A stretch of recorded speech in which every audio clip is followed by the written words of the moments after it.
Nós vamos ter, então, conforme nós tínhamos programado, né, uma aula com o nosso colega Jocinei Godoy, que passou pela graduação em filosofia e fez iniciação científica e está desde o início do ano no mestrado em ciência da religião. O que nós vamos fazer hoje não é uma coisa absolutamente inusitada e nova, na medida em que, em semestres passados, os pós-graduandos e mestrado, né, que fazem o estágio de docência, sempre acabavam compartilhando de alguma forma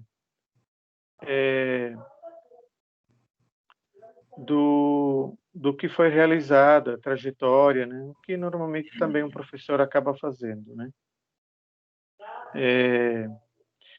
Então, na verdade, o Jucinei pode daqui a pouco falar um pouco melhor sobre isso. Eu vou aqui acompanhar e intervir, né, no sentido de estar junto, né, como de praxe nós já fazemos, né. Mas então nós dividimos a participação do Jucinei em duas aulas, sendo uma a de hoje e uma outra lá em outubro, com conteúdo mais específico relacionado à disciplina. Não é que a de hoje não seja, também na medida em que o Jucinei trabalhou, como vai aparecer, na pesquisa de iniciação científica, estudou, leu, aprofundou, procurou entender, que faz parte do nosso trabalho acadêmico, né? E de pesquisa muito mais, um autor que é o Pascal. Tá? Então é isso, nós vamos ter uma aula que é um prosseguimento, né? O Jucinei provavelmente vai fazer referência a isso hoje já, que tem a ver com o título que ele colocou para a aula de hoje, da graduação, que foi, então, o Pascal, ao mestrado, onde ele vai se ocupar com o Nietzsche, que está em pauta, inclusive, na nossa disciplina via Jucinei. Além disso, você sabe, né, isso não estava previsto, e eu agradeço a disponibilidade do Godoy nessa empreitada, a participação dele, ele acompanhou dois grupos na função de monitor, que ele, na rigor, pode muito bem cumprir, porque ele assumiu fazer isso conosco, mas a entrada dele é de estágio de docência, né? É o que nós vamos, então, acompanhá-lo hoje. Eu passo a palavra ao Jocinei, agradeço de novo a disponibilidade dele. Tenho aprendido, sempre aprendo como professor, trabalhando com os alunos, seja em sala de aula, seja na pesquisa. Então, Godoy, estamos juntos aqui. Você segue da forma como a gente tinha pensado e vou levantar aqui a mãozinha, se necessário, e a gente vai conversando, tá bom? Vamos lá, então. A todos, eu peço que acompanhem, façam perguntas. É uma aula como as demais, só que é uma aula mais despreocupada no sentido de ter um conteúdo que vai ser cobrado avaliativamente. Isso nós, na aula de hoje, não teremos, tá bom? Um abraço. Vamos lá. Eu acompanho aqui. Pode começar, professor? Pode, Godoy. Legal, legal. Bom, pessoal, bom dia a todos vocês.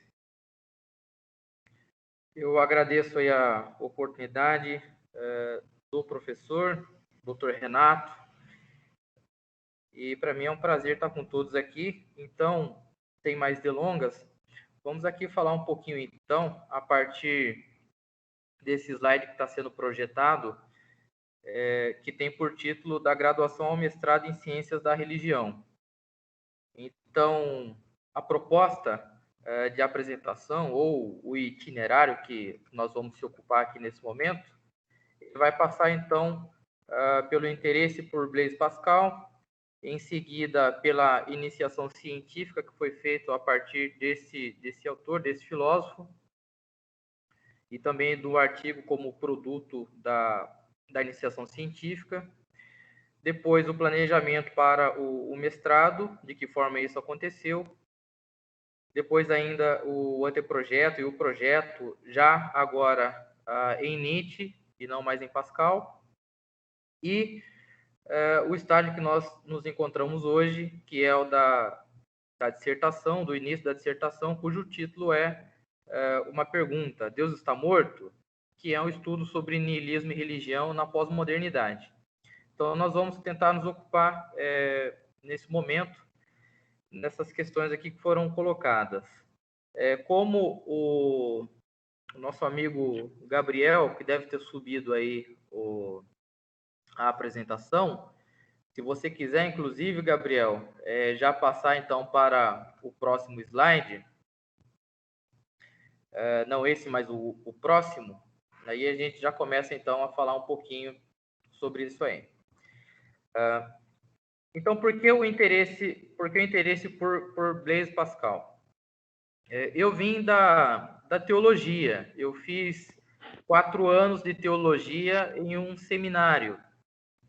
E aí, então, fazendo teologia, nesses 4 anos, eu me deparei com Blaise Pascal na época.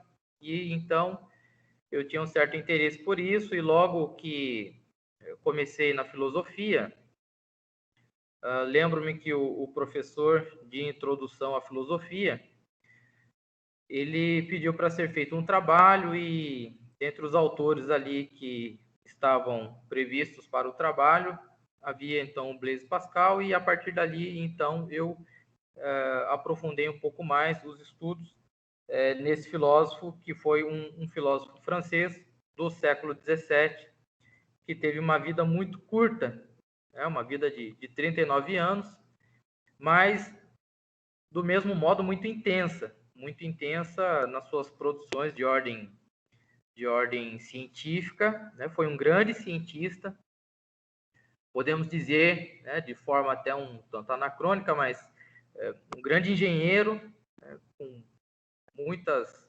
obras e tratados científicos feitos por ele. Vocês devem saber da calculadora que ele fez ali até os seus 20 anos, ele construiu uma calculadora. Então, falando de forma científica, né, o Pascal ele foi muito intenso nisso. Mas depois de um tempo também ele a partir da sua conversão, na verdade ele teve 2 conversões, né, pode por assim dizer. Ele se converte então à religião cristã a partir do jansenismo, que foi uma doutrina católica que tentava resgatar as ideias de Santo Agostinho. Então, Cornelius Jansenius escreve uma obra chamada Augustinos, e nesta obra ele tenta resgatar, então, essa doutrina agostiniana, e foi fruto de muita controvérsia também ali, essa doutrina do Cornelius Jansenius, que ficou conhecido como jansenismo. Tiveram muitas querelas ali em Port-Royal, né, na França.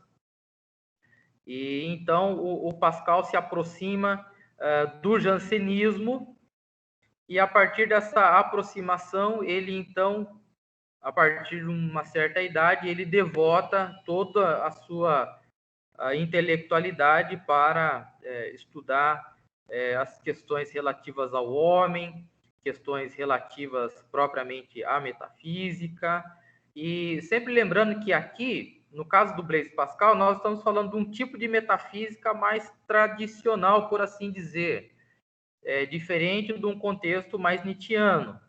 Então, esse contexto de metafísica do qual o Blaise Pascal se ocupa é o conceito de metafísica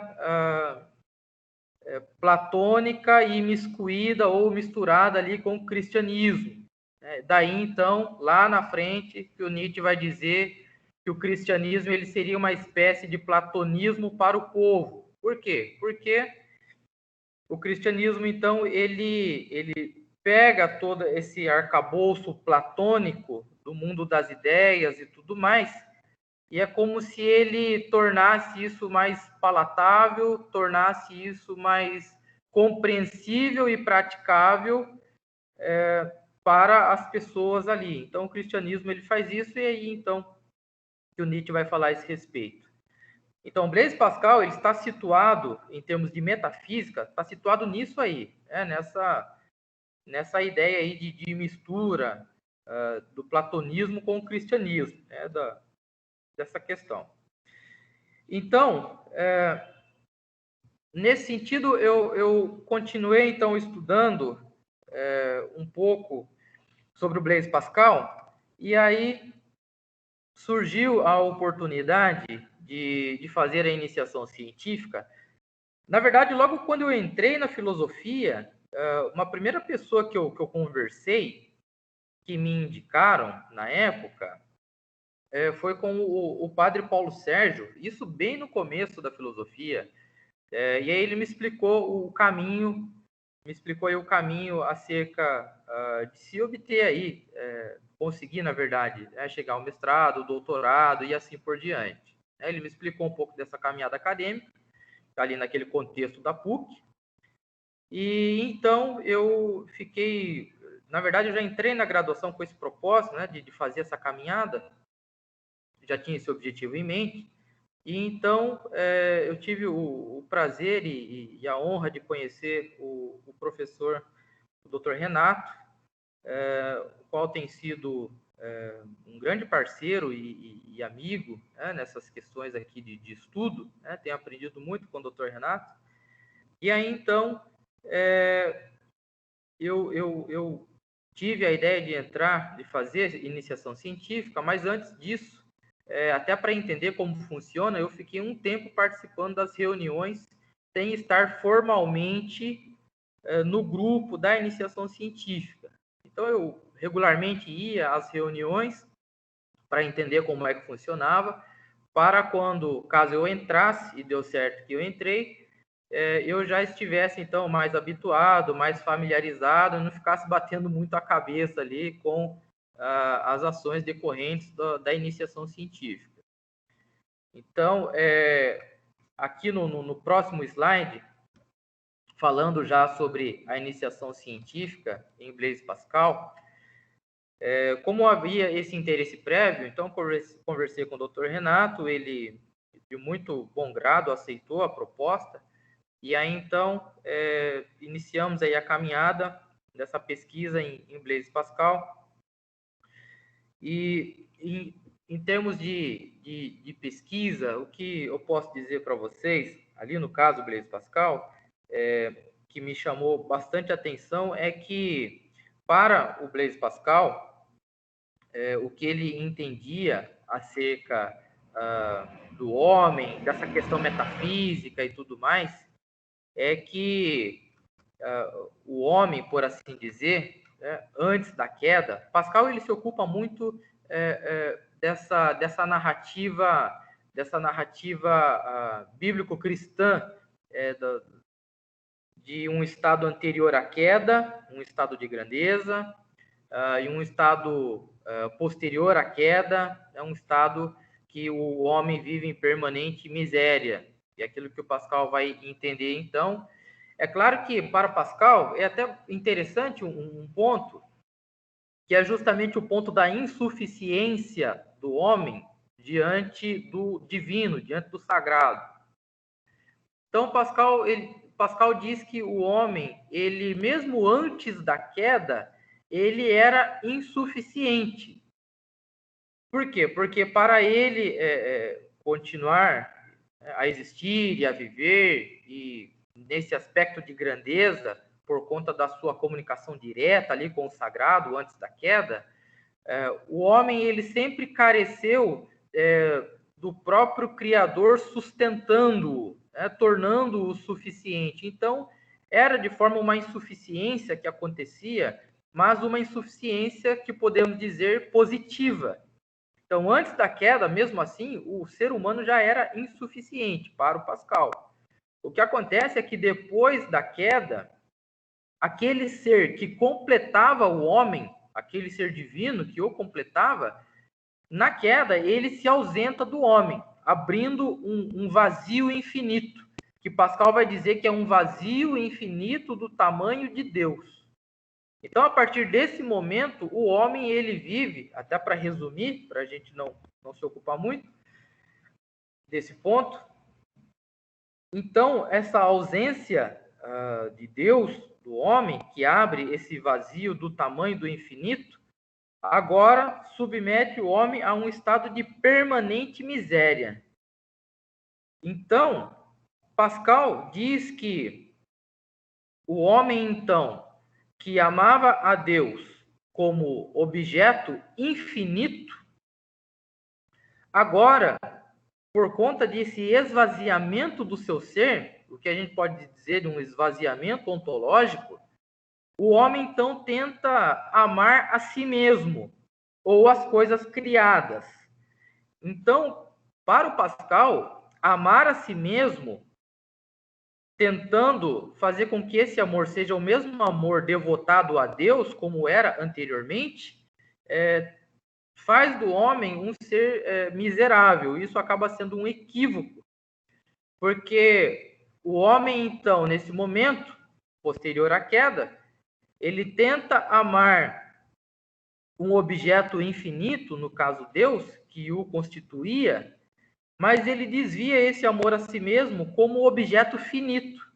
E aí, então, ele diz que nunca o homem conseguirá amar infinitamente um objeto que, no caso, é finito. Então, o homem possui predisposições de amor infinito, no caso, para com Deus, mas o que ele tem é ele mesmo e as coisas criadas, por conta desse esvaziamento ontológico. E aí, então, que o Pascal diz, e aí tem aquela famosa frase, né, de que o coração tem razões que a própria razão desconhece. Por quê? Porque para o Pascal, somente com a razão é impossível acessar a Deus. Por quê? Porque para ele, quando acontece a queda, ele diz que, junto a isso, acontece um fenômeno que ele dá o nome de disjunção das ordens, ou seja, ordens são criadas. Que ordens são essas? São 3 ordens. Uma ordem do corpo, que é relativo à força, a ordem do espírito, que é relativo à razão, e a ordem da vontade, que é relativo ao orgulho e relativo ao amor. Então, existem homens que estão ali mais dados à primeira ordem, que é a ordem do corpo, da força, como, por exemplo, os guerreiros, os reis, pessoas constituídas de poder e de força. Há homens mais dados à segunda ordem, no caso ali, a ordem do espírito, que são os homens da ciência, os filósofos, todos esses que estão aí trabalhando com essa parte mais intelectual. Então, o espírito aqui como intelecto. E os homens que estão na terceira ordem, que é a ordem da vontade, em especial aqueles que foram transformados por uma ação prévia divina. Então, Pascal vai dizer que essa é a ordem dos santos. A ordem dos santos, portanto, é uma terceira ordem, no caso onde, segundo Pascal, Cristo se encontra como representante dessa terceira ordem. Então, dentro do ser, constituindo o ser, há essas 3 ordens. Essas 3 ordens são incomunicáveis, ou seja, a ordem do corpo não se comunica com a do espírito, e essa do espírito não se comunica com a da vontade, cada um trabalha de forma independente. E aí, então, que para Pascal, a razão, ela cumpre bem o seu trabalho quando ela reconhece os seus limites. Quando a razão reconhece o seu limite, que ela não consegue ir ou atravessar um determinado ponto, quando ela reconhece isso, Pascal diz, então, que ela cumpriu bem o seu papel. Por quê? Porque pela força, segundo Pascal, é impossível que o homem miserável ele saia desse estado de miséria, tentando alcançar o divino. Pelo espírito, ou seja, pelo intelecto, é impossível que o homem consiga sair do estado de miséria ao alcançar o divino, tentando alcançar o divino. E é somente então, é algo assim bem agostiniano mesmo, né? Somente então, pela ideia da graça, é somente a partir de uma ação prévia divina, que acontece então na vontade, uma ação sobrenatural acontece na terceira ordem, que é a ordem da vontade, cujo órgão que representa esta terceira ordem é o coração. Então, a gente retoma aqui aquela frase do Pascal, né, de que o coração possui razões que a própria razão desconhece. Então, para Pascal, o coração, como um órgão que representa essa terceira ordem, é esse órgão, de forma metafórica, que é transformado, e a partir dessa transformação, todas as outras ordens, a do corpo, a do espírito e propriamente a da vontade, elas passam então a serem trabalhadas, ou elas passam a trabalhar, de modo que então elas conseguem compreender o divino, ter essa aceitação do divino, e desse divino então voltando a preencher o homem naquele vazio do tamanho do infinito. Então, como Pascal ele é um filósofo muito paradoxal, e o Nietzsche possui alguns autores nas suas obras. O Nietzsche ele escreve sobre alguns autores que foram extremamente importantes para a formação do seu pensamento, né, da sua filosofia. E um desses filósofos, tem ali pelo menos 5 filósofos, um deles é o Pascal. Então, o Nietzsche vai dizer, inclusive, que o Pascal foi o único cristão que, de fato, ele tiraria o chapéu. Se fosse para ele tirar o chapéu para algum cristão, seria o Pascal, né? Somente para ele. Então, acredito que esse modo aforístico de escrever, e esse modo paradoxal de escrever também, do Nietzsche, em alguma medida, ele herda isso do Pascal, que escrevia também de forma aforística, escrevia também de forma muito paradoxal. Existem semelhanças importantes e interessantes entre um e outro. Pascal morre cedo, sempre muito doente, desde a sua meninice, sempre muito doente, estado de saúde debilitado. O Nietzsche não morre tão cedo assim, mas morre relativamente aí num período que daria para ele viver um pouco mais, enfim, mas ele acaba falecendo e deixa uma obra importante em aberto, o Nietzsche, que depois vai ser retomada ali pela sua irmã, que a gente conhece como, e ele desejou que houvesse esse título para essa obra, que é A Vontade de Poder. Então, o Pascal, da mesma forma, ele tinha uma ideia de uma apologia da religião cristã, tentava escrever algo nesse sentido, nessa direção, e então ele acaba morrendo aos 39 anos, deixa isso em aberto, e depois, então, interessante que a sua irmã também, junto com os mais chegados, os seus amigos, compilam esta obra, alguns de forma meio arbitrária, em termos de edição.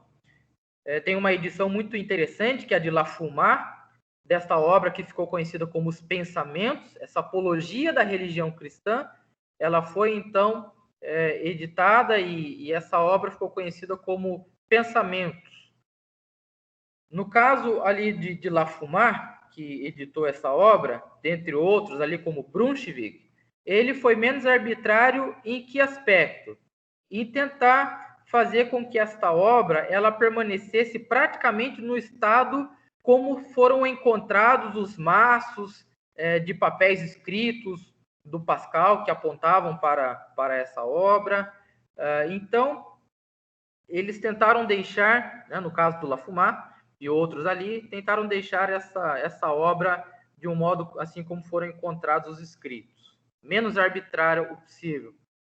Então, a gente percebe aqui semelhanças entre um e outro, e aqui, retornando para o Pascal, até para concluir essa parte da iniciação científica, e de repente até abrir para alguma questão, e comentário do professor também a respeito disso, nós continuamos, então, a pesquisa nesta direção, e tudo isso que eu estou falando para vocês está num arquivo que foi disponibilizado, que é o do artigo que nós conseguimos, claro, com a intervenção importantíssima do professor, conseguimos publicá-lo numa revista científica. Então, a iniciação científica, o desenvolvimento dela, da pesquisa em Blaise Pascal, é claro que há ali como objetivo, que é específico mesmo e típico da iniciação, que se refere ao resumo expandido que precisa ser feito dentro de um padrão passado ali pela PUC, né, pela Propesc. Há também a apresentação da iniciação científica, que deve ser feita também no final da iniciação, né, como resultado ali de toda a pesquisa. E é desejável que seja feito, que seja elaborado um artigo. E, graças a Deus, e também ao professor Renato, nós conseguimos, então, fazer um artigo científico a tempo, que tem por título A Concupiscência como Miséria Humana, um estudo do conceito de graça a partir da mística pascaliana. Então, este artigo foi publicado no segundo semestre, no final do segundo semestre de 2019. Então, o que eu tenho dito para vocês aqui acerca destas 3 ordens, acerca desse paradoxo da condição humana, por um lado a grandeza do homem e por outro a miséria, no caso da grandeza a graça e no caso da miséria a concupiscência, que é relativa do humano, segundo Pascal. Tudo isso encontra-se, então, nesse artigo que foi disponibilizado, e caso vocês tenham aí um interesse maior, está aí para vocês pesquisarem, está aí para vocês darem uma lida. Professor, o senhor quer fazer algum comentário? Sim, eu agradeço, Godoy, essa... Deixa eu só entender, a ideia sua é abrir agora um momento para alguma observação, pergunta e seguir num outro passo depois? Isso. A ideia seria ver se de repente alguém tem algo a ser dito e aí a gente continua na apresentação. Tá, eu vou deixar então, para a gente não monopolizar aqui, Godoy, que a ideia é exatamente trazer e compartilhar, né, um percurso que tem a ver, agora, claro, você está no mestrado, mas como tudo é bastante novo ainda, claro que o mestrado passa muito rápido, né, Godoy? Sim. Estamos caminhando já para quase outubro do primeiro ano,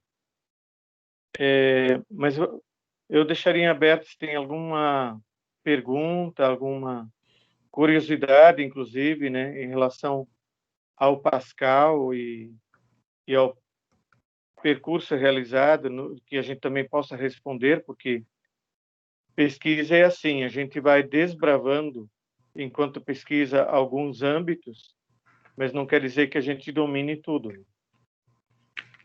Palavra em aberto aí aos colegas que nos acompanham.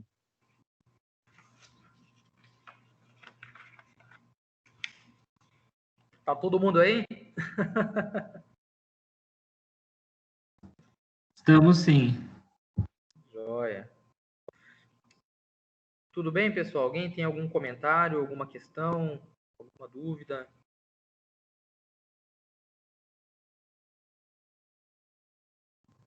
Se ninguém tiver, eu vou colocar aqui em forma de comentário também uma pergunta ao Godoy, que diz a respeito ao seguinte, né? Se você lembra bem lá no início, depois que você registrou e teve essa conversa com o nosso colega professor Paulo Sérgio Lopes Gonçalves, Sim. que inclusive é do nosso grupo de pesquisa, depois a gente passou a conversar, né? Eu estava com um projeto de pesquisa relacionado à mística cristã, muito mais particularmente ainda, né? Porque mística tem diferentes tradições religiosas, né? Sim. A sua referência do Pascal com o cristianismo, quer dizer, a própria obra, as ideias de Pascal, em grande parte, não seriam possíveis e os passos que ele deu sem essa tradição cristã. Isso eu acho que é importante observar. Sim. Agora, o Pascal, ele aí é uma observação. Eu lembro que na minha graduação, durante um semestre inteiro, isso foi já há muitos anos atrás, eu era tão jovem quanto a maioria é ali, hoje já não sou tão jovem assim, mas nós estudamos o Pensée, os pensamentos de Pascal, durante um semestre inteiro lá em Curitiba. Sim. E quem acompanhou isso na época é um grande professor meu, falecido já, Hermógenes Arado, um japonês. E eu nunca esqueço de o Frei Hermógenes Arada, né? Ele falava na época o seguinte: olha, se tem um filósofo da modernidade que nem sempre é estudado em filosofia, é o Pascal. E que o Pascal tinha uma particularidade que, na verdade, é um dilema, um problema dentro da própria filosofia moderna, e que nós podemos enxergar, ouvir o eco disso numa frase muito lapidar do próprio Pascal, que diz o seguinte, que o coração tem suas razões que a razão desconhece. Ali nós temos realmente dois, assim, está inclusive, né, conceptualizado dentro da própria obra do Pascal, que existe um espírito de finura ou de finesse, né, Sim. e um espírito de geometria, ou da geometria, ou do cálculo, sei lá. Então, na verdade, o próprio Pascal, ele acabou confluindo no próprio pensamento duas vertentes para as quais nem sempre a filosofia moderna foi atenta. Ou seja, grande parte dos filósofos, eles teriam, em tese, pelo que o meu professor falava, caminhado por uma vertente, mais por uma razão da razão e não da razão do coração. Sim. E que o Pascal teria assim apontado para essa direção, que eu acho, inclusive, sem querer forçar a barra aqui, muito possivelmente ele, como alguns outros, por exemplo, o, o filósofo Vico, que viveu também numa outra época, eles acabaram apontando para algumas dimensões da própria humanidade, digamos, né, que não é só racionalidade, e que só o século XIX acabou. O Nietzsche está no meio dessa discussão, claro, né? Eu incluiria, inclusive, o Augusto Comte, que lá com as suas restrições ou contraposição, fechando, talvez o Comte seja exatamente uma figura emblemática no meio disso que eu estou tentando dizer aqui, no sentido de fechar um âmbito e enxergar só outro âmbito, né? Por exemplo, uma discussão em torno da teologia como um campo legítimo de entendimento de uma realidade ou uma esfera da realidade humana, ela não caberia ali, né? Enfim, mas o Pascal, ele, nessa frase, o coração tem suas razões que a razão desconhece, ele teria enxergado essas duas vertentes e tentou conciliá-las, né? Com uma morte, aliás, muito precoce, né? Alguém que produziu uma obra como o Pascal, qualquer um de nós, seja porque já ultrapassou esse limite dos 39, ou que nós estejamos lá pela metade, um pouco mais que isso, presumivelmente, causa uma admiração, né? Eu acho, do que alguém é capaz de fazer, né? Então, Godoy, essa é uma observação, Sim. assim como uma intermediação para um outro passo que eu acho que você quer dar em seguida. Joia, joia. Muito bom, muito bom. Inclusive, o professor comenta acerca de uma obra mesmo que o Pascal também deixou, que é desse espírito de finesse ou de finura, né? E o espírito geométrico também é uma obra importante do Pascal, que inclusive em algum momento ali do artigo também tem uma citação indireta a esse respeito. Enfim, então, até esse momento aqui, nós procuramos falar, então, da iniciação científica, propriamente aqui em Blaise Pascal, e só uma última observação que acredito que seja importante, não deixar passar isso batido, no caso do Pascal, e que é algo, inclusive, hoje, pelo que eu tenho visto, né, via isso com mais frequência na iniciação, agora nem tanto, porque eu me ocupo de outro tema, né, tenho me ocupado em outro tema, mas o que eu via era bastante discussões, apresentações e um certo crescimento acerca do tema do divertimento ou do entretenimento, que para Pascal, ele dizia então que, segundo aquele vazio do tamanho do infinito que foi deixado por conta da queda no homem, né, no seu ser, o homem então procurava e ainda procura preencher este vazio com os divertimentos.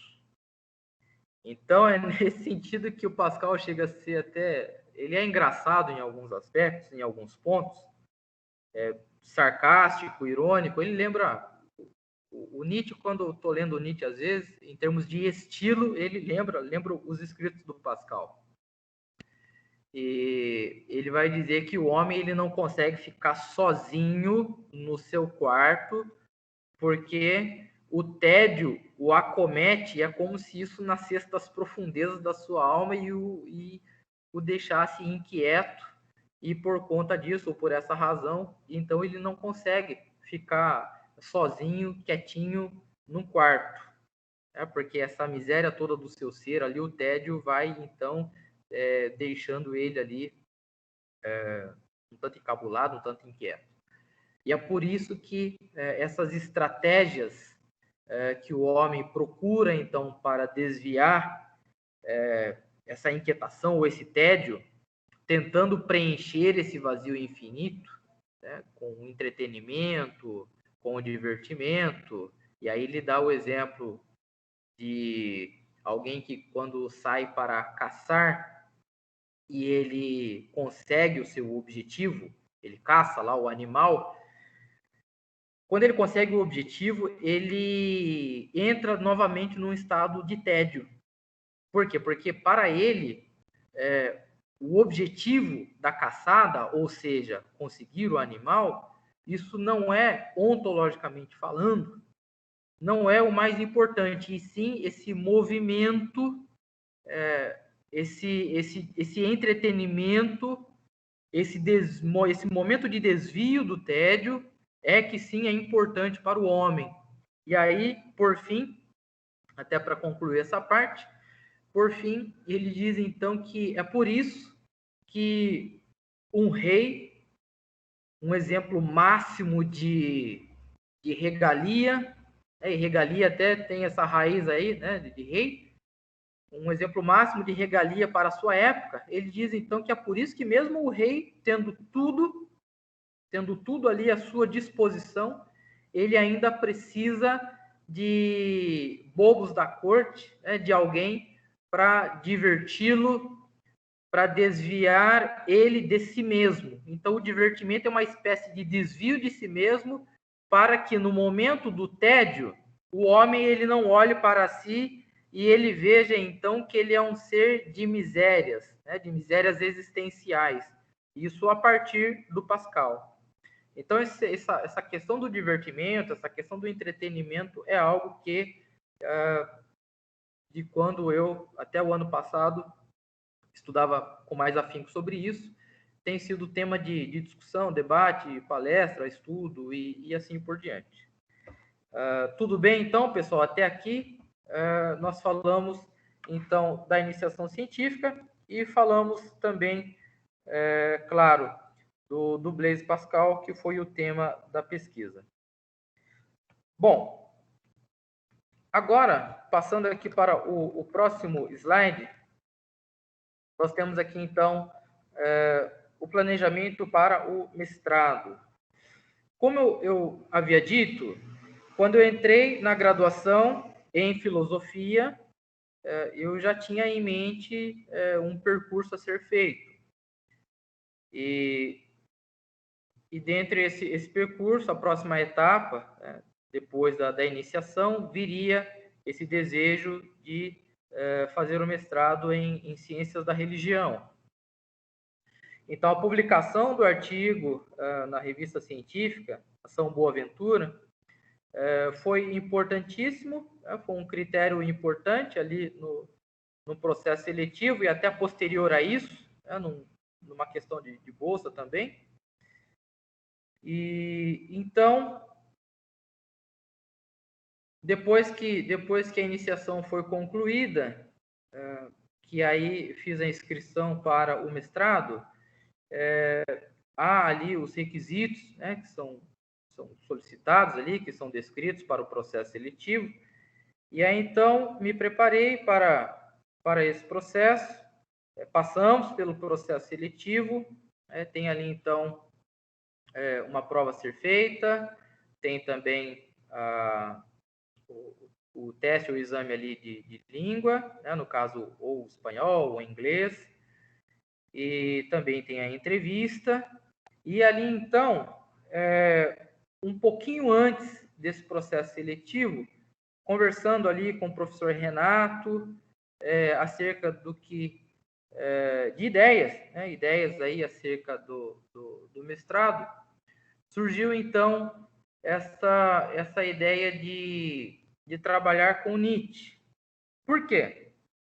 Porque ao ler, eu estava um dia em casa, lendo o Nietzsche, e aí eu vi que o Nietzsche fez uma citação ao Pascal. Eu achei até interessante aquilo, né? Os dois estão a princípio antagônicos. Aí, lendo uma outra obra, vi também uma referência ao Pascal. Eu falei, ué, que negócio é esse? Aí eu fui fazer uma pesquisa. E nessa pesquisa eu descobri que existem inúmeras referências do Nietzsche ao Pascal em suas obras. Algumas para dar umas marteladas no Pascal e outras ali para assoprar, aquele negócio de morde-a-sopra. Né? E aí, então, eu achei aquilo muito interessante, né? Daquilo que é como se fosse confissões mesmo que o Nietzsche fazia, né, acerca da visão dele sobre o Pascal.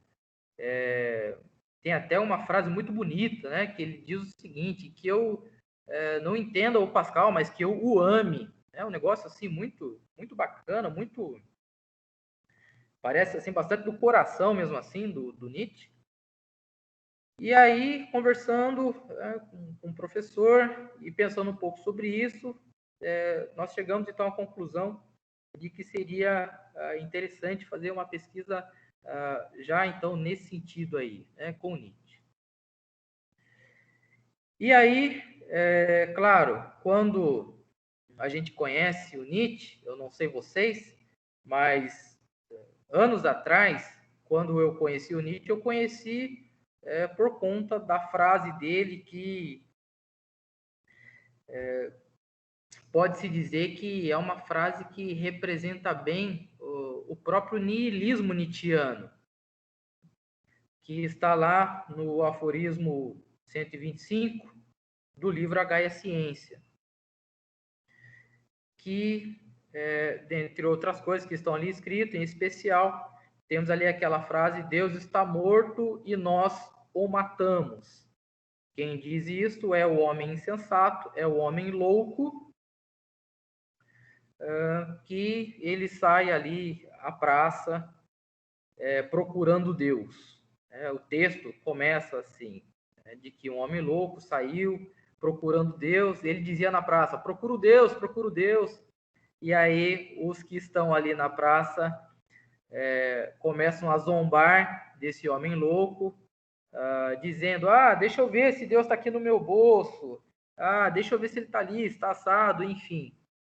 E aí então continua-se o texto, um fragmento mediano, né? Não tão nem tão longo, nem tão curto, mediano no sentido do tamanho, não da sua importância. E aí, então, ele continua discorrendo sobre toda essa questão do que seria essa morte de Deus. Muito profundo o fragmento, e tamanho é essa profundidade que muitos autores passaram a refletir sobre esse fragmento 125 da Gaia Ciência, e dentre eles o próprio Heidegger, que se deteve a estudar um bom tempo da sua vida os escritos de Nietzsche, principalmente essa ideia do niilismo e da metafísica presente ali, daquilo que Nietzsche entendia sobre tudo isso, gerando inclusive um texto que está lá numa obra Caminhos da Floresta, que tem por título a palavra de Nietzsche: Deus morreu. Então, Heidegger, aí sim, num texto um pouco mais denso, inclusive o texto da próxima intervenção, da próxima aula, caso cheguemos lá, o próximo texto é uma parte, é um fragmento desse que eu acabei de falar para vocês, a palavra de Nietzsche: Deus morreu. Não deu para compartilhar todo o texto, porque ele realmente é denso. E, pelo menos para mim, é um texto que demanda uma atenção enorme para se entender os conceitos ali colocados, as frases, etc., né, para entender o sentido de tudo aquilo. Tudo bem, pessoal, até aqui? Então, nós conversando, professor Renato, e pensando comigo mesmo e tudo mais, partimos então para essa ideia de estudar o niilismo nietzschiano, essa ideia de que Deus está morto, né, que Deus é esse que morreu. Se ele morreu, ele ressuscitou agora na pós-modernidade ou não? Qual a relação do niilismo nietzschiano com a religião? É possível uma coexistência, né, uma existência conjunta entre niilismo e religião? São coisas antitéticas, são coisas complementares, enfim. Então, nós fomos para o mestrado com essa ideia. Fomos para o mestrado com essa inquietação.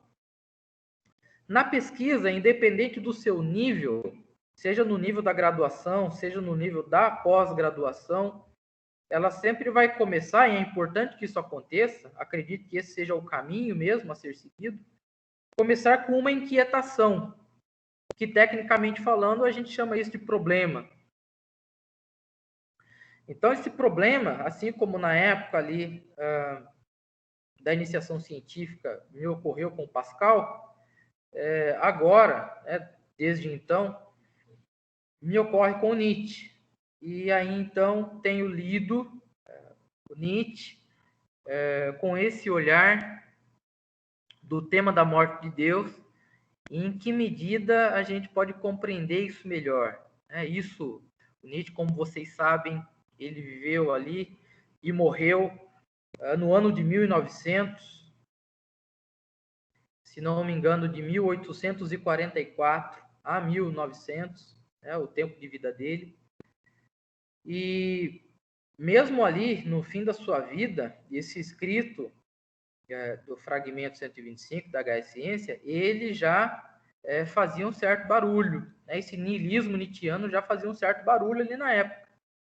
E principalmente depois que ele morre, então, ali durante todo o século XX, inúmeros pensadores trataram desse tema da morte de Deus. Como já falei para vocês aqui, o Heidegger em especial, mas também o próprio Deleuze vai falar bastante sobre isso, e tantos outros autores vão falar sobre isso, inclusive o mais recente, o Gianni Vattimo, tentando fazer uma conciliação dessa ideia do niilismo com um cristianismo que ele vai chamar de cristianismo da imanência, um cristianismo do aqui e agora, sem a consideração na mesma medida em que ocorria ou que ocorre de forma tradicional do cristianismo bíblico, por assim dizer, de se remeter ao sobrenatural, de existir um lugar no além ou para além, onde há uma habitação de Deus, de Jesus Cristo e assim por diante. Então, muita gente tem escrevido sobre isso, tentando entender o que o Nietzsche quis dizer com esse tema da morte de Deus. Então, foi exatamente isso que eu procurei pensar e me planejar para conseguir fazer, então, o processo seletivo do mestrado e entrar no mestrado. Acabou dando tudo certo, graças a Deus, graças às pessoas envolvidas nesse processo. E agora cá estamos com o mestrado, militando no mestrado desde o início do ano. Então, o próximo slide, que já fala diretamente acerca do anteprojeto e do projeto em Nietzsche. Se você quiser passar para o próximo slide, temos ali então o título dele, Anteprojeto e projeto Nietzsche. Então, como falei para vocês, o anteprojeto caminhou, e é claro que uma experiência que eu tive e que eu conversei com outras pessoas que também tiveram essa experiência, e me parece que é uma experiência comum a todos que adentram a pós-graduação, em termos de mestrado e doutorado, é a de que no mínimo, o título colocado no anteprojeto, em alguma proporção, ele acaba sofrendo uma modificação com o passar do tempo ali no mestrado e da elaboração do projeto, no qual ali o mestrando ele vai se ocupar para escrever sua dissertação, fazer sua pesquisa e tudo mais. Então, havia um título um pouco mais aberto, e esse título, com o passar do tempo, conversando com o orientador, estudando um pouquinho mais, a gente tentou fechar um pouquinho mais esse título, que ficou então com essa pergunta: Deus está morto? E aí então um estudo sobre niilismo e religião na pós-modernidade. É claro que aqui nós temos, existe esse problema levantado, que instiga a pesquisa, mas dentro desse problema existe aqui, pelo menos a meu ver, outros problemas que são até de ordem metodológica, que dão um certo trabalho. Por exemplo, niilismo. Niilismo é um termo amplo, possui um alcance amplo. Religião, outro termo, como vocês sabem, de uma complexidade enorme, possui um alcance enorme. E, por fim, pós-modernidade. Então, numa mesma frase, nós temos aqui 3 conceitos, 3 termos: pós-modernidade, e ainda um conceito que pode se dizer em construção.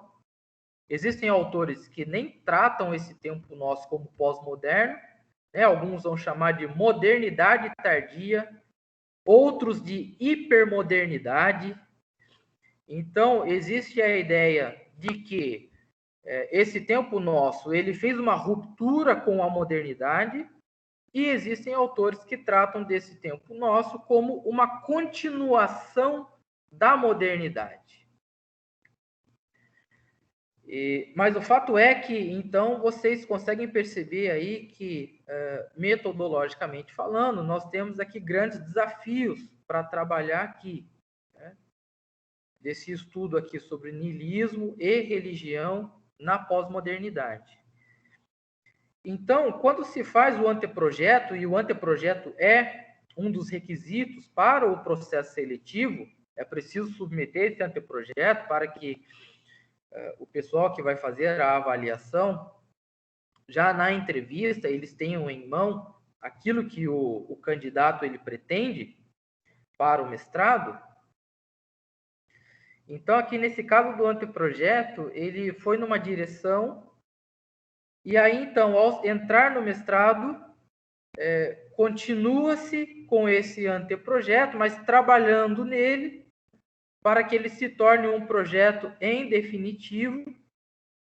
E então, a partir desse projeto já definido, seria como se fosse uma espécie de bússola, né, junto com o orientador, junto com as aulas que também são feitas no mestrado, com as disciplinas que são disponibilizadas ali para serem feitas em cada semestre. Então, todo esse conjunto ele vai servir para que, a partir do fechamento do projeto, haja uma certa clareza de caminho, uma clareza de itinerário a ser percorrido para que a dissertação, então, ela seja feita da melhor maneira possível, ela seja escrita já com uma previsão dos capítulos a serem escritos, dentro de cada capítulo, o que basicamente vai ser tratado em cada capítulo, e indícios ali de conclusão. É claro que isso a gente vai afinando com o desenvolvimento da dissertação, né, com o projeto já em mãos. Eu conversei com algumas pessoas que, quando começaram o mestrado, começaram com um tema, e no meio do caminho perceberam que o tema não era o que de fato eles queriam trabalhar, e mudaram esse tema num ângulo completamente diferente, numa outra direção, ali mesmo no início do mestrado. Ou seja, o anteprojeto foi um, o projeto acabou sendo outro. Graças a Deus isso não aconteceu comigo. Nós estamos tocando firme aí naquilo que a gente propôs inicialmente. Mas, pelo que eu tenho visto, essa experiência de modificação, a partir do momento que você vai tendo mais contato com o autor, a partir do momento que você vai intensificando a pesquisa, é algo um tanto comum, essas modificações aí no projeto ou naquilo que você pensa acerca do mestrado. Então, eu gostaria de fazer uma pausa aqui mais uma vez, para que, de repente, se alguém tiver alguma pergunta, fique à vontade, e também para que o professor faça o seu comentário ali, para a gente retomar daqui a pouco.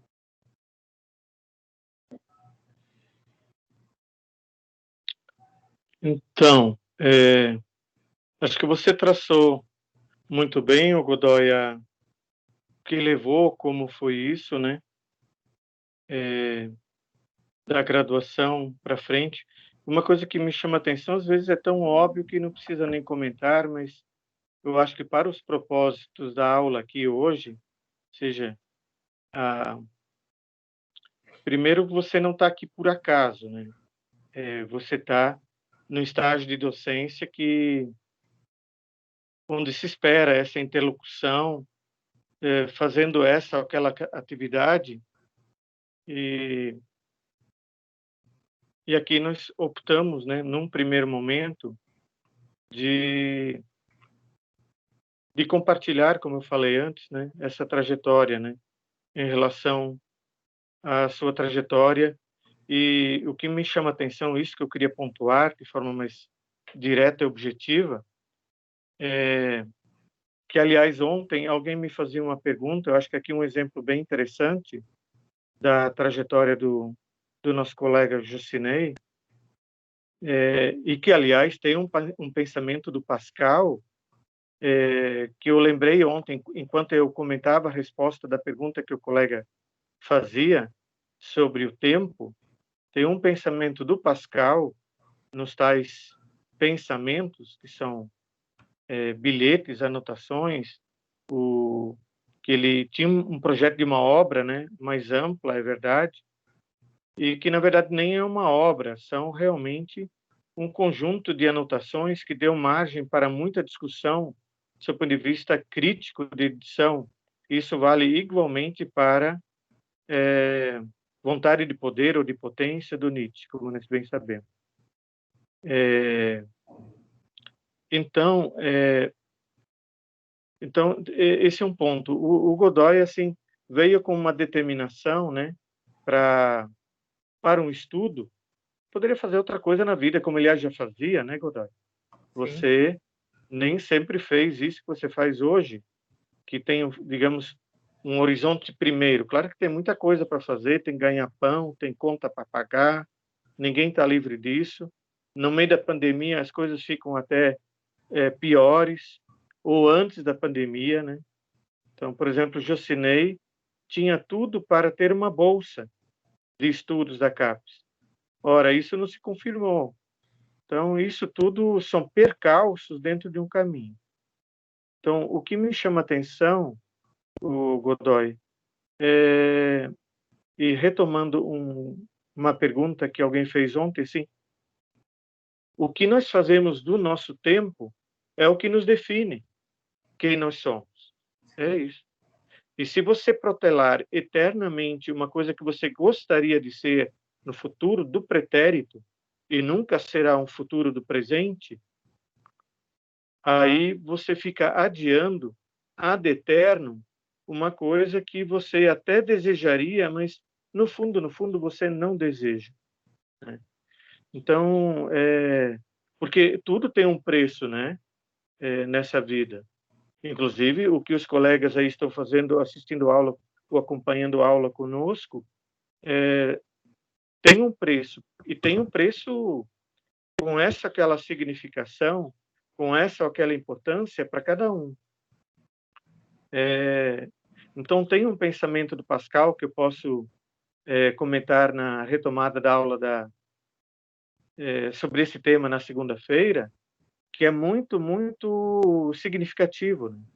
Então, esperando sermos felizes um dia, como estando numa indefinição da vida, do que nós queremos realmente fazer, é inevitável que nós nunca seremos. Isso Pascal diz. Embora ele transponha isso para um nível assim de uma busca, de uma integração, porque felicidade não é um utópico no sentido de ser um não lugar nunca alcançável. Eu, ao menos, entendo isso, né? Existe uma compreensão de utópico, né, do que é buscado, apesar das vicissitudes todas, né, que nos acompanham, né? E outra, né, elas não são essas vicissitudes, essas adversidades, elas não são iguais, idênticas para todo mundo. Aliás, seria muito estranho se fosse, né?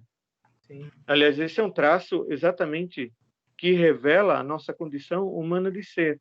Porque o que é limitação para um pode não ser para outro. Mas todos nós temos determinadas limitações e condições de trabalho, de estudo e tudo mais. Então, me permita, o Godoy, estou também retomando uma inquietação que veio em relação ao nosso conteúdo ontem, para tomar isso como exemplo. Então, não sei se é muito conveniente e não tem absolutamente nenhuma conotação moralística, não precisaria, nós não estamos aqui para isso. Claro. Mas o que nós fazemos do nosso tempo, eu volto a repetir, é o que nos define quem nós somos, tá? Aliás, nós somos exatamente quem nós somos por tudo que já fizemos. E diga-se também, por muitas coisas que nós não fizemos, né? Eu poderia ter sido escolhido ser o Neymar da vida. Eu poderia ter sido xingado num jogo de futebol, foi essa semana, né? Ontem, antes de ontem, e que inclusive pode levá-lo a um julgamento de afastamento de uma série de jogos, né? Mas não, nós acabamos fazendo outra coisa. É isso, Godoy. Joia, eu gostaria até de contribuir. Eu acho que essa fala do senhor veio a calhar, e uma contribuição que eu acredito que vale a pena acerca do tempo. Eu vou ler aqui para vocês, é algo bem curtinho, que é do Pascal, na edição de Lafumar, é o fragmento 47. Na edição de Brunswick, é o 172, que fala sobre o tempo. É algo muito bonito, que diz assim, abre aspas, nunca ficamos no tempo presente. Lembramos o passado, antecipamos o futuro como lento demais para chegar, como para apressar o seu curso, ou nos lembramos do passado para fazê-lo parar como demasiado rápido, tão imprudentes que erramos por tempos que não são nossos, e não pensamos no único que nos pertence, e tão levianos que pensamos naqueles que nada são e escapamos sem refletir do único que subsiste. É que, em geral, o presente nos fere, escondemo-lo de nossas vistas porque nos aflige e, se ele nos é agradável, lamentamos que nos escape. Buscamos mantê-lo mediante o futuro e pensamos em dispor as coisas que não estão em nosso poder por um tempo ao qual não temos a menor certeza de chegarmos. Examine cada um os seus pensamentos. Vai encontrá-los a todos ocupados com o passado ou com o futuro. Quase não pensamos no presente, e se nele pensamos, é somente para nele buscar a luz para dispormos do futuro. O presente nunca é o nosso fim. O passado e o presente são os nossos meios. Só o futuro é o nosso fim. Assim, não vivemos nunca, mas esperamos viver e, sempre nos dispondo a ser felizes, é inevitável que nunca o sejamos. Para mim, esse texto é um texto belíssimo, belíssimo. O Godoy, então a sintonia, eu peço licença aqui, Godoy, é realmente belíssimo. Eu acho que é um dos textos de toda a seara filosófica, né? Um dos textos mais impressionantes de lucidez e de importância do que ele diz para a humanidade toda, assim, para cada um, né? Sim. Exatamente a esse fragmento aí que eu me referi agora há pouco. Sim. Ah, que joia. Então estamos conectados. Ai, ai. Bom, gente, esse então foi o percurso do qual eu me propus a falar para vocês ou com vocês.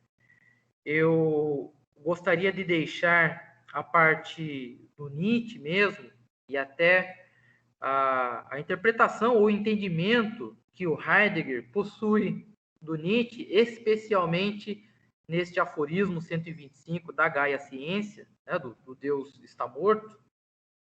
Vou deixar isso aí para a próxima intervenção, porque realmente se eu começar com isso aqui vai ficar meio quebrado e depois para retomar lá na frente eu não sei se vai ser tão pedagógico isso aí, né? Se vai ser tão claro isso.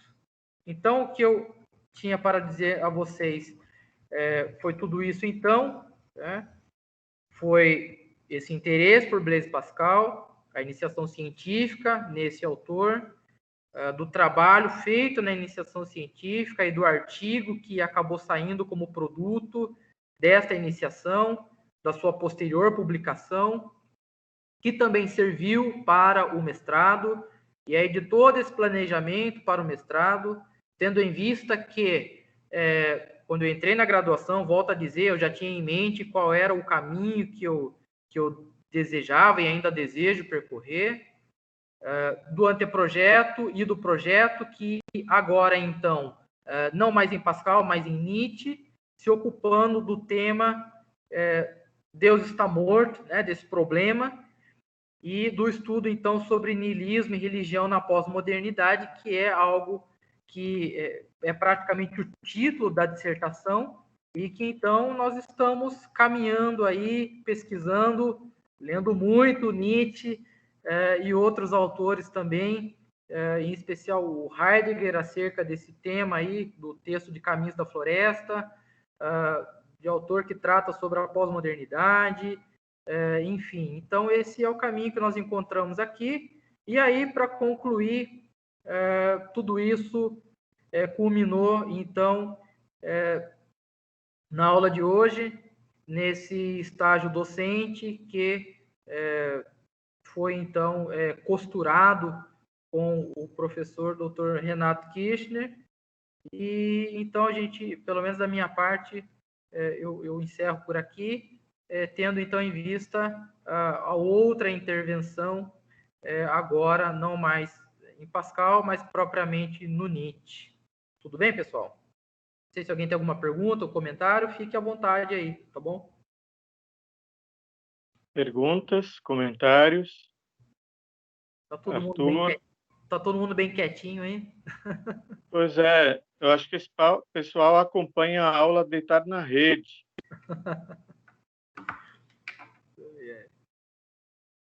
Alguma consideração, pergunta?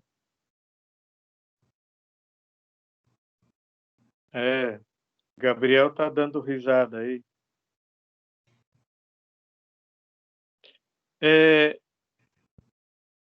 Sem perguntas, Arthur? Tudo claro como a noite?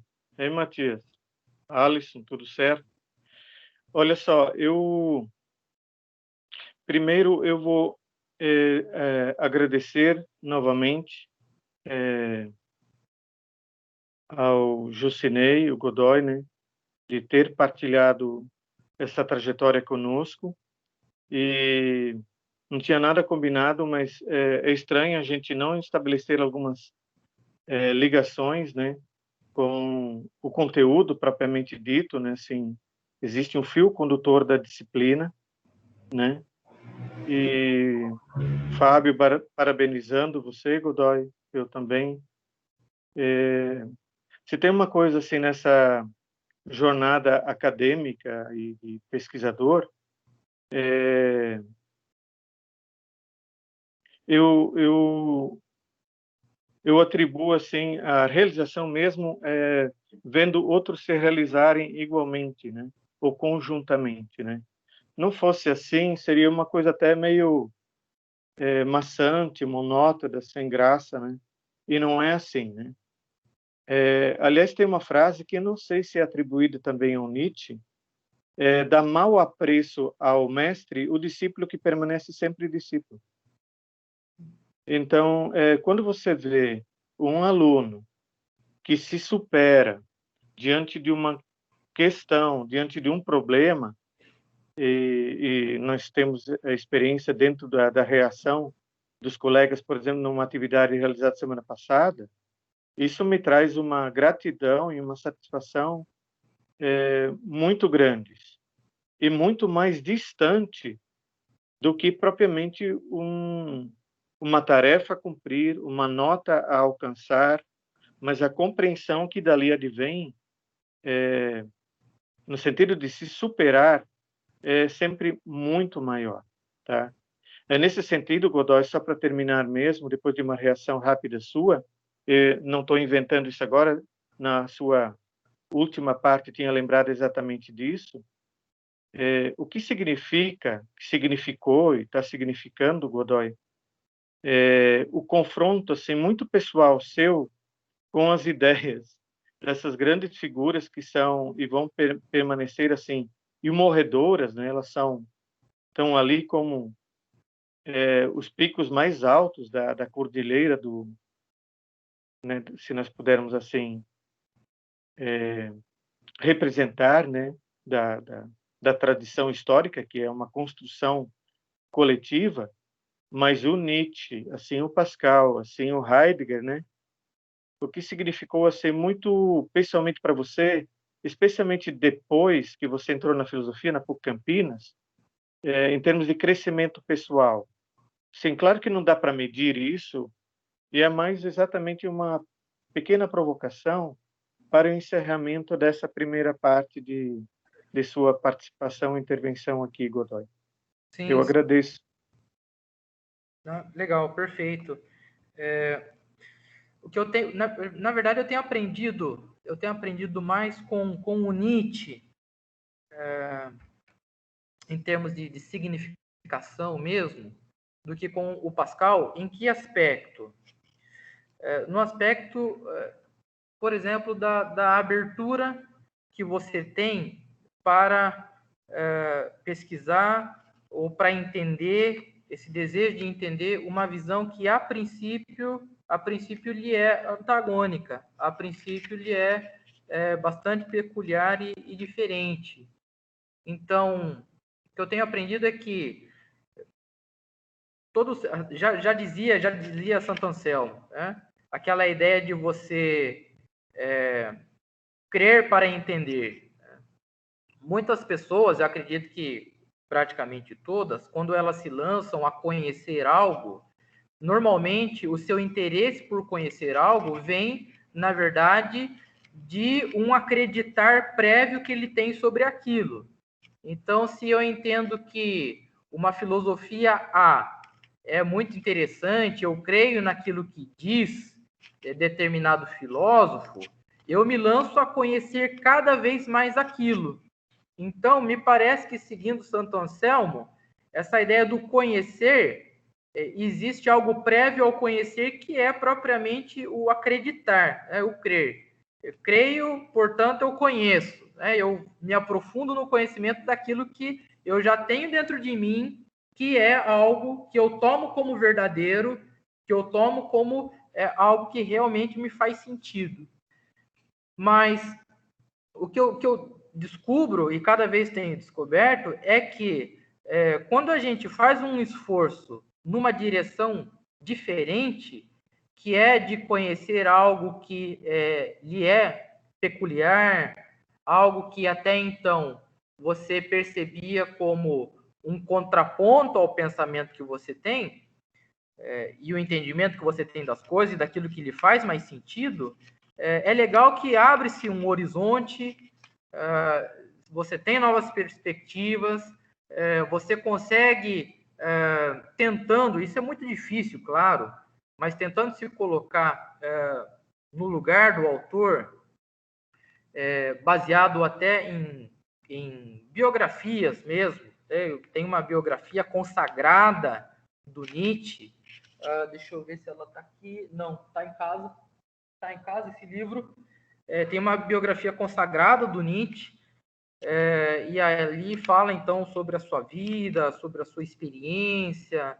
Você percebe, claro, que aquilo que ele vai escrever, por exemplo, contra o cristianismo, tem a ver também com toda a sua criação, enfim, até porque ninguém escreve de forma neutra, né? Quando a gente escreve com tudo aquilo que a gente é, com tudo aquilo que a gente pensa, acredita, com toda a nossa personalidade. E quando a gente filosofa, a gente sempre tem a gente como o lugar do filosofar. Assim como todos os autores, assim como Nietzsche, assim como Heidegger, assim como Pascal, assim como Descartes, assim como tantos outros na história. Então, o aprendizado que eu tenho levado e quero continuar levando é o de que, nessa experiência do confronto com aquilo que a gente acredita, no contraditório que você tem a construção de um saber mais concreto. Isso, para mim, tem ficado cada vez mais claro, né? Essa abertura ao contraponto, ele forja o teu pensamento, forja o teu conhecimento, a tua compreensão sobre as coisas, porque se for de um modo diferente, ou seja, se nós ficarmos apenas lançados a estudar ou a compreender apenas aquilo que a gente acredita, muitas oportunidades vão passando batido, até mesmo oportunidades de crescimento pessoal, epistemológico, de maturidade e etc. Então, o conhecimento contrário ou aquele contraponto, ele vai forjando e esse conhecimento mais sólido ele vai sendo construído. Então, isso para mim tem sido uma experiência muito importante, isso tem significado muito, continua significando, porque eu ainda estou nessa caminhada e pretendo levar com muito afinco essa caminhada até o final dela, que é quando for entregue a dissertação, né, e com a esperança de que dê tudo certo. Então, basicamente é isso aí, professor. Obrigado, Godoy. Nós vamos ficando por aqui. Eu só tenho um lembrete, isso também diz respeito ao Godoy e diz respeito a todos nós, isso também me envolve, embora seja parte de um trabalho em grupos. Seguindo o calendário, nós vamos nos encontrar aqui na segunda-feira de manhã. Tem uma avaliação prevista na terça-feira, se não me engano, 22, para a qual nós vamos fazer uma revisão de algumas coisas na segunda, e aí eu vou dar indicações e orientações de como faremos isso na terça. E tem uma primeira etapa do trabalho em grupos a ser entregue aos monitores, isso envolve também o nosso colega Jucinei, que isso é semana que vem já, né, dia 25, se não me engano. Então, prestem bem atenção ao calendário, porque se de forma presencial essas coisas todas são exigentes, e eu falo de experiência muito própria, como professor, estou falando de coisas que diz respeito à PUC só, né? Não estou nem colocando outras coisas na conta. Professor, pesquisador e gestor, aparentemente, quando você está em casa, em home office, você tem mais tempo, mas o desafio é muito grande, porque a gente, se não tiver uma boa programação, a gente acaba se perdendo, né? Então, de novo, essa coisa de dar um valor pela condição que a gente tem hoje de fazer o melhor que a gente pode, tá bom? Eu agradeço a todos e encerramos hoje por aqui. Um forte abraço e cuidem-se todos. Obrigado, Jucinei, obrigado, Gabriel, e a todos vocês. Saúde, gente. Obrigado, pessoal. Um abraço. Abraço para vocês. Bom almoço. Obrigado.